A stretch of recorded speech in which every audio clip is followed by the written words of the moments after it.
اگه فرایند اکسترکتون به درستی انجام شده باشه، یه فایلی برای شما اینجا ایجاد میشه به اسم matwork.matlab. حالا اینجا دیگه نسخه مطلبی که دانلود کردین و اینجا هم نوع 64 بیت یا 32 بیت رو میزن. داخلش میشیم 3 تا فایل توش موجوده. این فایل نرم افزاره، یعنی نرم افزار توی این وجود داره، این کرک نرم افزاره و این یه ریدمی، یه تکستیه که باید برای نصب بعضی جاهاش به دردمون میخوره که من اینو فعلا میبندم. دوبار کلیک میکنم روی خود نرم افزار که حجمش 12.6 گیگابایته. این سری فایل باید برای شما باز بشه. من میام پایین 3 تا اینو دوبار کلیک میکنم روش، وای میستم که بیاره بالا، چون یه مقدار حجمه یکم طول میکشه که این زمانه که طی میشه بسته به سخت افزار شما متفاوت. صبر میکنیم تا بیاره بالا. محیط نصب مطلب براتون باز میشه. اگر اکانت دارین از این گزینه باید استفاده کنین، اگر ندارین این گزینه دومو بذارید و گزینه نکست رو بزنید. اینجا باید یه دونه درباره لایسنس برنامه نوشته شده که یس رو بزنید. نکست. اینجا گزینه اول رو بزنید. یه لایسنس کدی میخواد که توی اون نوتپدی که همون ابتدا نشون دادم بود. بذار اینو امتحان کنیم ببینیم که کار میکنه یا نه. کپی میکنید، پیست میکنید دیگه. حالا نکست رو بزنید. خب اینجا اون محلی که میخواین مطلب براتون نصب بشه رو ازتون میخواد که اگر مثلا با این ریکامندی که خودش آورده موافق نبودید، یه روی این گزینه بزنید، میاره دیگه. هر جا که خواستین تو هر لوکالی که خواستین میتونین ببرین بریزین. خب اگر هم که یه جا رو زدین و میخواستین برگردین به پیشورز خود برنامه، اینو بزنید برمیگرده. نکست رو بزنید. بعد سلکت کنید که چه چیزایی رو میخواین نصب کنید. من همه تیکا رو فعال میکنم، برنامه رو به صورت کامل نصب کنم. بعدش نکست رو بزن. ولی اگه چیزی دیدین نمیخواین تیکش رو وردارین دیگه نصب نمیشه. ولی پیشنهاد میکنم که همه فایل‌ها رو نصب کنید. نکست. حالا اینجا از شما یه سوال میپرسه که میگه آقا شورتکات برنامه روی کجا اد بشه؟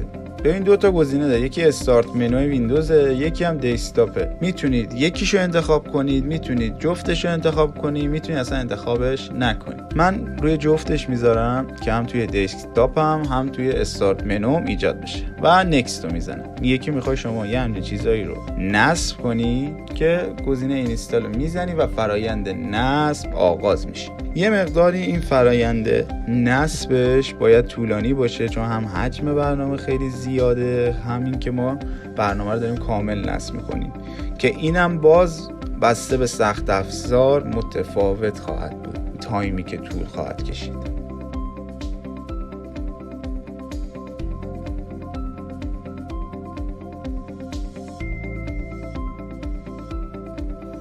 خب دیگه آخر مراحل نصب داره طی میکنه. من مجبور شدم برای اینکه حوصله سربر نباشه برای شما سرعت ویدیو رو زیاد کنم که این تایمو شما نگذرونید. با سیستم من هولوش 6 دقیقه نصب مطلب طول کشید. البته الان روی 99% گیر کرد که الان شد 100. این گزینه‌ای که اینجا داره پاز، اینو اگه بزنید تو هر قسمتی از مرحله نصب باشی میتونید استاپ کنید و بعد کاراشو انجام بدید. خب ما نکست رو میزنیم. Installation is complete و نصبمون کامل میشه. حالا فقط کافیه فینیش رو بزنیم و مراحل نصبمون به پایان میرسه. اگه تمام مراحل نصب و اکسترکت و اینجور داستان رو تا الان درست انجام داده باشیم و 2 تا گزینه اد شورتکات هم زده باشین، این 2 تا آیکون باید روی دسکتاپ شما نمایش داده بشه که یکیش مطلب آر 2018 بیه و یکیش هم پلی اسپیس آر 2018 بیه. خب الان باید اکتیوش کنیم. اینجا یه مقدار نیاز به دقت بیشتری داره چون اکتیو سازیش یه مقداری سخت‌تر از بقیه بخشاشه. خب ما میایم 2 بار کلیک میکنیم روی این آیکون. ببین الان با این محیط که محیط اکتیویشن نرم افزار مطلب هست روبرو میشیم. 2 تا گزینه داره، یکیش Active Automatically Using the Internet که ریکامند خود نرم افزارم هست که معنی و مفهومش میشه فعال سازی اتوماتیک با استفاده از اینترنت. گزینه دوم Active Manually Without the Internet که یعنی چی؟ یعنی این که فعال سازی دستی بدون اینترنت. ما میذاریم روی همین گزینه، یعنی گزینه Active Automatically Using the Internet که ریکامند خود نرم افزارم هست. یه تایمی رو ثبت میکنیم تا این فایل بیاد.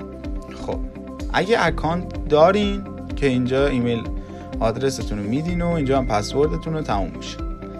اگر هم که نه لایسنس کد دارین، یعنی به صورت اصلی نرم افزار رو خریدین و اکانت ندارین، اینو میزنین I need to create an account و بعدش دیگه اکانت میسازین، کد لایسنس هم در آخرین قسمت میزنید و تموم.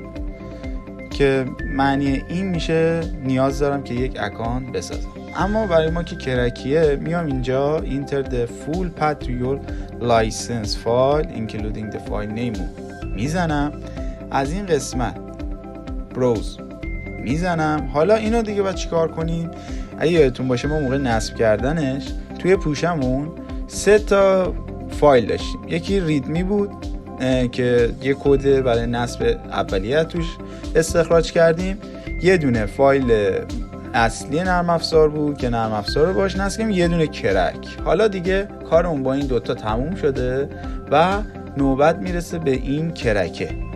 خب این فایل خیلی فایل مهمیه، برای فعال سازیش از این باید استفاده کنیم. من میام توی اینجا این محتویات فایل کرک رو یه اکسترک رو این بار میزنم تا اکسترک بشه کرک من. حالا داخلش میشم. ببین این فایلا برای ما خیلی مهمه. خب اینجا رو یه دور رفرش میکنم، ببین فایلمون اومد، واردش میشم.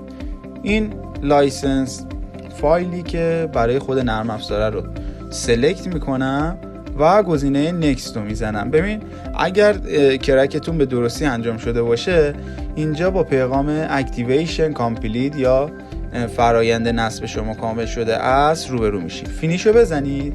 اما اینجا پایان کار نرم افزار نخواهد بود فعال سازیش. دوبار کلیک کنید، ببین با این ارور مواجه خواهید شد.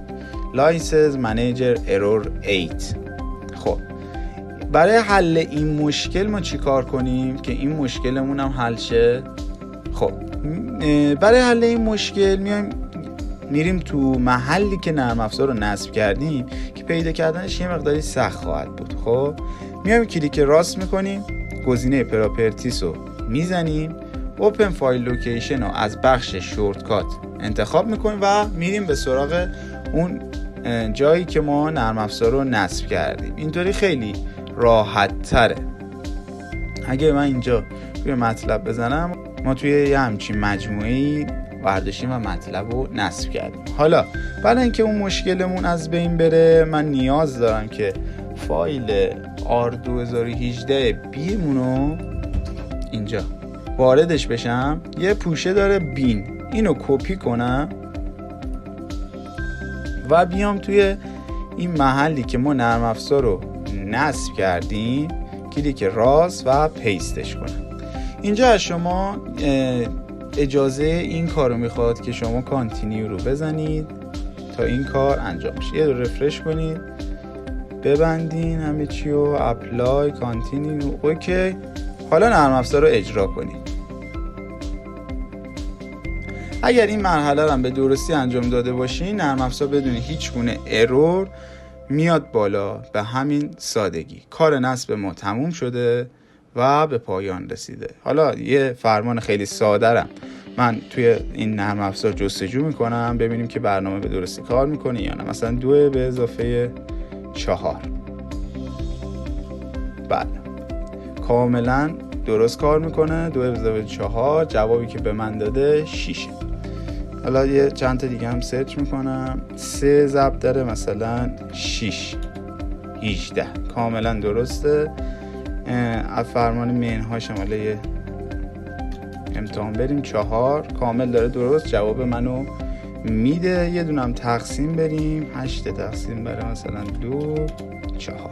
خب 4 عمل اصلی هم که نرم افزار به صورت کاملا صحیح برای ما انجام داد. خب پایان نصب برنامه مطلب بود. امیدوارم این آموزش به دردتون بخوره و مفید واقع شده باشه. خیلی مخلصیم. خدا نگهدار.